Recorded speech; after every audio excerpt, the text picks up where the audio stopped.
अस्सलाम वालेकुम, welcome back to my YouTube channel. तो ये रमज़ान के आखिरी अशरे का व्लॉग है। यहाँ पे मैंने फुल्की जो है भिगो दी थी क्योंकि मुझे पुलाव बनाना था। तो उसके साथ जो है ये अच्छी लगती है, तो इसलिए मैंने जो है वो फुल्की को जो है वो भिगो दिया था। मैंने 3-4 पैकेट ना एक साथ मंगवा के रख दिए थे। फ़ॉरेन कंट्री में रहने का एक ये मसला है कि मार्केट्स बहुत दूर दूर हैं और आप बार बार मार्केट नहीं जा सकते। इतनी गर्मी होती है ना, दिन में निकलने का बिल्कुल दिल नहीं चाहता। और जैसे जैसे गर्मी बढ़ रही है ना, यहाँ पे किचन में पता नहीं क्यों मक्खियों का ना मतलब कि बसेरा हो रहा है। यहाँ पे वो बस रही हैं एक तरह से ना, इतनी ज़्यादा यहाँ पे एकदम से मक्खियाँ हो गई हैं। हालांकि किचन जो है हर वक्त नीट एंड क्लीन रहता है, पता नहीं क्यों कचरा भी नहीं रहता है। फ़ौरन जो है वो कचरे वाली थैली जो है वो नीचे हम लोग रख आते हैं। नीचे जो है वो उन्होंने डस्टबिन बनाई हुई है। यहाँ पे शाम का वक्त था, इफ्तार के बाद का मैंने कपड़े वगैरह वॉश किए थे और रूम जो है मैं लॉक करके आई थी। वो इस वजह से क्योंकि नेबर्स के बच्चे हैं वो रूम में जाते हैं और खेलते मस्ती करते हैं, तो रूम में अक्सर आ जाते हैं वो, और दरवाज़ा जो है वो बस इस तरह खोल कर ना वो भाग जाते हैं। और जो बिल्ली है वो इन्होंने पाली हुई नहीं बच्चों ने, तो बिल्ली अक्सर रूम में आ जाती है। मुस्तफ़ा को कभी मैंने नीचे कारपेट में लिटाया होता है या नीचे मैट्रेस में लिटाया होता है, तो मुझे इस वजह से डर रहता है कि बिल्ली आकर उसको कुछ नुकसान ना पहुंचा दे और नीचे जो है कारपेट वगैरह और बिल्ली उस पर बैठ ना जाए। तो बस इस चीज़ का डर रहता है। और शाम को ना हम लोगों ने जाना था, नेक्स्ट डे शाम का है। मुस्तफ़ा को लगनी थी वैक्सीन, तो हम उसके लिए गए थे। जो में इसको वैक्सीन लगनी थी तो हमें इतनी ज़्यादा इन्फॉर्मेशन नहीं थी, तो हमने सोचा इसको नेक्स्ट डे इसको अर्ली मॉर्निंग में इसको डोज़ लगना था। एक डोज़ इसको किसी और क्लिनिक से लगना था, एक किसी और क्लिनिक से लगना था क्योंकि वो उनके पास अवेलेबल नहीं था। तो उसके लिए हम लोग जा रहे थे। हमने कहा वो अभी हम शाम को लगवा लेते हैं क्योंकि सुबह हम दो दो जगहों में कैसे होंगे, क्योंकि एक क्लिनिक इस कॉर्नर में तो दूसरा दूसरी जगह पे, तो आने जाने में बहुत टाइम लग जाता है और अपॉइंटमेंट जो है वो मिस हो जाएगी। बट ऐसा हुआ कि उन्होंने कहा नहीं, जो इसको वैक्सीन लगनी है, डोज़ लगना है, वो इकट्ठे लगना है दोनों, ठीक है। तो एक जो है वो यहाँ से ड्रॉप्स थे, वो यहाँ से हमने इसको फिर जो है नेक्स्ट मॉर्निंग अर्ली मॉर्निंग पहले यहाँ से इसको पिलवाए। यहाँ से इस पूरी इन्फॉर्मेशन ली और आधा घंटा पहले इसको फीड करवाना था। मैक्सिमम इसको आधा घंटा भूखा रखना था वैक्सीन लगने तक। और ये देखें, ये इंटरनेशनल सिटी है, यहाँ पे क्लस्टर्स बने हुए हैं, बिल्डिंग्स हर कंट्री के हिसाब से बड़ी प्यारी इन्होंने बनाई हुई हैं। आई थिंक ये स्पेन था, ये स्पेन वाला था। यहाँ पे जिस तरह की स्पेन में बिल्डिंग्स होती हैं उस तरह बनाई हुई थी। फ्रांस में, इंग्लैंड में, न्यूयॉर्क में, और यहाँ पे पर्शिया की इतनी प्यारी प्यारी यहाँ पे इन्होंने बिल्डिंग्स जो हैं इस तरह से बनाई हुई थी और बड़ी अच्छी लग रही थी। और बट खैर मैं यहाँ पर देख के बहुत, मुझे ना इस एरिया में आके ना घुटन होती है क्योंकि बहुत ही ज़्यादा जो है वो कंजस्टेड लगता है।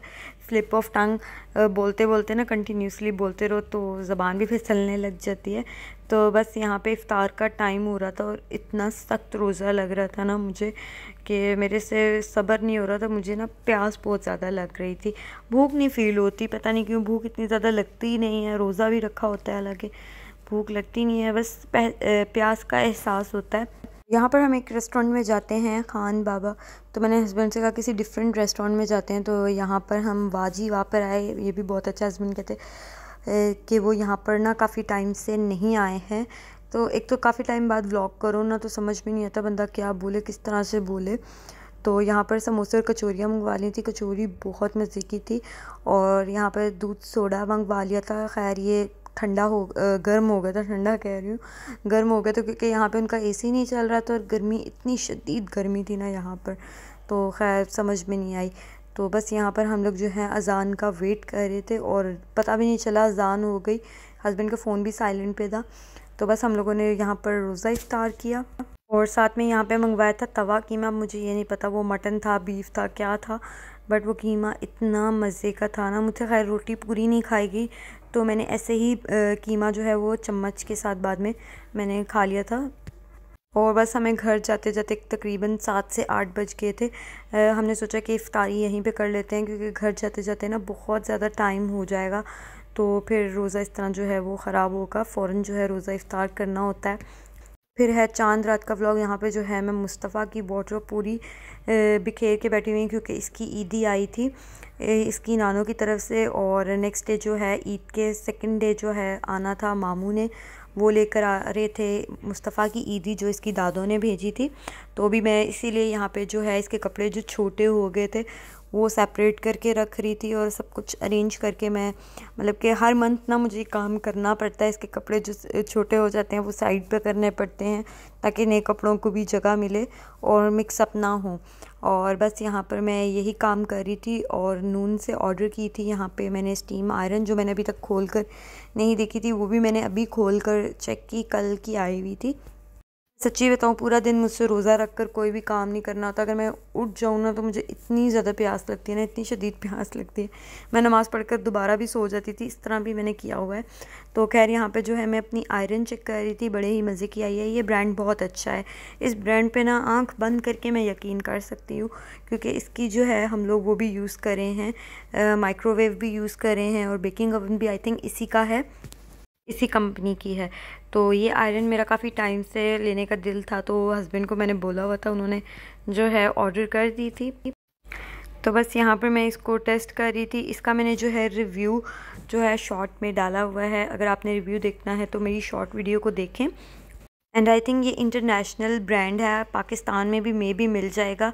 इसकी 2 साल की वारंटी होती है और यार काफ़ी मज़े की आयरन है, मुझे काफ़ी अच्छी लगी है। आप इसको साथ में कैरी भी कर सकते हो, क्योंकि इसका जो नीचे वाला वाटर टैंक है ना वो रिमूव हो जाता है और साथ में इन्होंने एक्स्ट्रा फ़िल्टर दिया हुआ है, यूनिवर्सल फ़िल्टर, ताकि अगर ट्रैवलिंग भी करनी पड़े तो वो भी हम ईज़िली कर सकते। यहाँ पे मैं थोड़ी बहुत मुस्तफ़ा की ईदी दिखा देती हूँ। ये इस तरह से हल्की फुल्की जो है एम्ब्रॉयडरी वाले इसके कुर्ते भेजे थे। खैर ये कुर्ते इसको बहुत ज़्यादा बड़े हैं, तकरीबन ये 8-9 माह का होगा तो फिर इसको पूरे आएंगे। कलर्स बहुत प्यारे थे, मुझे बहुत अच्छे लगे। और ये वाले तो इसकी दादों ने बहुत पहले के बनवा कर भेजे हुए हैं, तो सब मैंने एक साथ रख दिए हैं।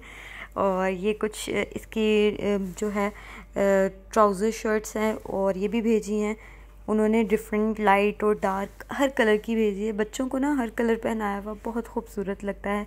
तो इसके नाना नानी ने तो बड़े ही प्यार से इतना कुछ इसके लिए भेजा है और मेरे लिए भी उन्होंने बहुत ही प्यारे ड्रेसेस भेजे थे। वो मैं आपको फिर कभी किसी व्लॉग में दिखा दूँगी, क्योंकि यहाँ पर जो है मेरे पास बिल्कुल भी टाइम नहीं था। मैंने मुस्तफ़ा को सुलाया था और मुझे था कि मैं फटाफट से अपना काम कर लूँ। तो बस सारे कपड़े जो है मैंने उसके सेपरेट करके जो है वो फोल्ड करके रख दिए हैं। और ये कुछ इसके रॉम्पर्स थे जो इसको छोटे हो चुके हैं और ये मुझे इतने प्यारे लगते हैं ना। ये मैंने यहाँ दुबई से लिए थे, तो ये मेरे हस्बैंड ने परचेज़ किए थे, उनको बहुत प्यारे लग रहे थे और बहुत रीज़नेबल प्राइस में थे। तो इस वजह से हमने ले लिए थे। 10 दरम में हमने लिए थे, मतलब कि 20 दरम के 2 लिए थे। अगर आप इसको पाकिस्तानी पैसों में कन्वर्ट करो ना फिर आपको महंगे ही लगेंगे, तो यहाँ के करेंसी को यहीं पे रहने देते हैं। और ये इसकी बिब्स वगैरह थी, मैं देख रही थी कि अभी भी इसको ये बिब्स वगैरह बहुत ज़्यादा बड़ी हैं। तो ये वाली तो वाइट वाली तो मैं यूज़ कर लेती हूँ, लेकिन ब्लू वाली में ना बटन है तो वो अभी ज़्यादातर लेटा ही रहता है, तो उसको बटन ही लग जाता है। और एक ये इसके पास बिब है। और मतलब कि जो कपड़े इसके छोटे हो जाते हैं लेकिन उनमें जो बिब वगैरह होती है ना वो मैंने इसके यूज़ के लिए रख ली थी, इसलिए मैंने ज़्यादा बिब्स जो हैं वो परचेज़ नहीं की थी। और यही बात है कि आप भी मतलब कि अगर बच्चों के कपड़ों में बिब है ना और वो कपड़े छोटे हो जाते हैं जल्दी, तो वो बिब काम आ जाती है और मैं इसलिए उसको वेस्ट नहीं किया। देखें बिल्कुल न्यू की न्यू पड़ी हुई है, क्योंकि इतनी ज़्यादा इसकी यूज़ ही नहीं हुई। और ये वाली तो खैर थी ही बहुत ज़्यादा छोटी, तकरीबन इसको छिले में यूज़ करनी चाहिए थी, ये वाली मैंने यूज़ ही नहीं की हुई है। तो बस ये सब मैं जो है अभी समेट कर रख दूँगी। और काम शाम करते हुए, सफाइयाँ करते हुए ना मैंने कपड़े भी आयरन करके कुछ रख लिए थे हस्बैंड के, जो उन्होंने सुबह पहनने थे। मुझे लगी थी भूख, मैंने बनाया था बीफ पुलाव और शुक्र अल्हम्दुलिल्लाह पुलाव बहुत अच्छा बन गया, नमक तेज़ नहीं हुआ। सबसे ज़्यादा मैं ये सेटिस्फाई हुई। और ये मेरा साइड टेबल है जो कि कभी खाली नहीं हो सकता, या मैं इसको जितना मर्ज़ी चीज़ों को हटा दूँ यहाँ से कभी भी खाली नहीं हो सकता। और मैंने चाय पी, थकावट हो गई थी, चाय से भी मैं बड़ी फ़्रेश हो जाती हूँ।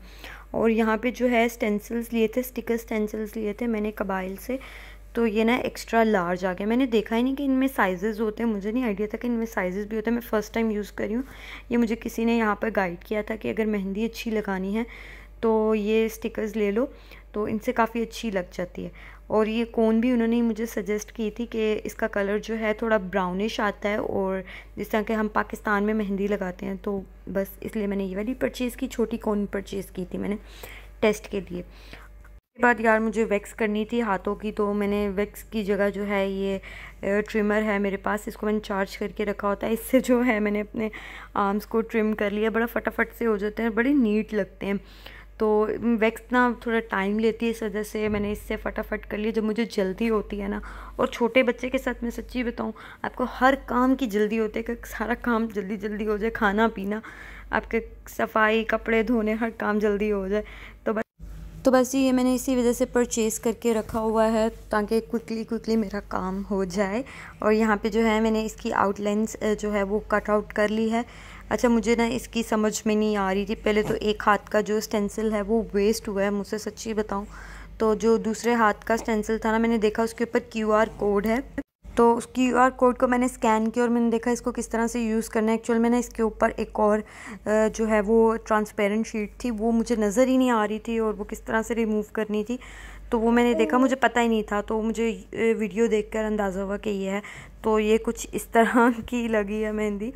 तो फ़र्स्ट टाइम ये यूज़ किए हैं मैंने, और कुछ जो है वो डिज़ाइन मेरे हाथ के हिसाब से बड़ा था, मुझे मीडियम लेना चाहिए था, मैंने देखा ही नहीं, सॉरी मीडियम नहीं लार्ज लेना चाहिए था। तो खैर डिज़ाइन तो बहुत ही प्यारा लगा, और मेहंदी लगाई हुई भी बहुत, कलर बहुत प्यारा लग रहा था। और ये शॉपिंग की थी थोड़ी सी मुस्तफ़ा के लिए, तो ये अभी तक यहीं पे बैग पड़ा हुआ, मैंने अभी तक इसको भी नहीं उठाया है, क्योंकि मैं बाकी कामों में इतना मसरूफ़ थी ना, मुझे क्लीनिंग करनी थी, कपड़े आयरन करने थे, वार्डरोब सेट करनी थी, सब चीज़ें जो है मुझे आज रात ही अरेंज करनी थी। और जी इसी के साथ मैं अपना व्लॉग ये एंड करती हूँ। बस इस ईद का व्लॉग मैं अपलोड नहीं कर सकूँगी, क्योंकि ईद पर हमने कुछ भी खास किया ही नहीं था। तो होप सो ये व्लॉग अच्छा लगा हो तो प्लीज़ चैनल को लाइक, सब्सक्राइब और शेयर ज़रूर कीजिएगा। अल्लाह।